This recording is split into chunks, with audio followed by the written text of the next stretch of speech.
Aksi i vetëm rrugor tashmë i mbetur është Librazht Pogradec, i cili lidh edhe ose më saktë është arteria kryesore për transportin e madrave të Republikës së Maqedonisë së Veriut dhe Greqisë. Si ndikon kjo bllokadë?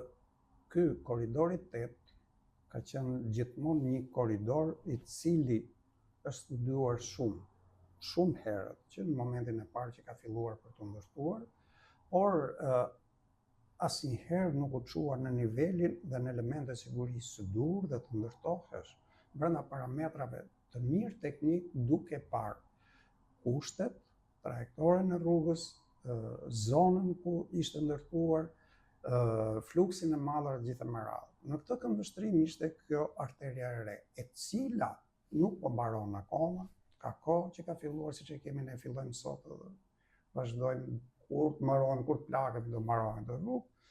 Atëherë, nëse këto rrugë nuk bëhen në kohë dhe nuk bëhen brenda parametrave të sigurisë dhe si në projektim ashtu dhe në zbatim, atëherë gjithmonë do kemi problematikë të tillë teknike, të cilët do sillin këto dëmtimin e rrugës dhe shumë problematika të tjera të cilat lidhen me sigurinë rrugore.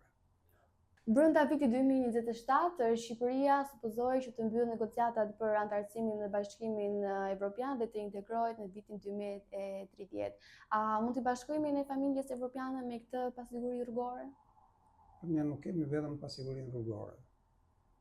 Këtu janë marrë disa nisma, është një këshill që u digjet nga kryeministri, ndër ministror, që u digjet nga kryeministri për sigurinë rrugore, që duhet mbledhur një herë në vit, që në 2013 që këto kanë marrë pushtetin, janë mbledhur vetëm një herë dhe s'e mbledh më.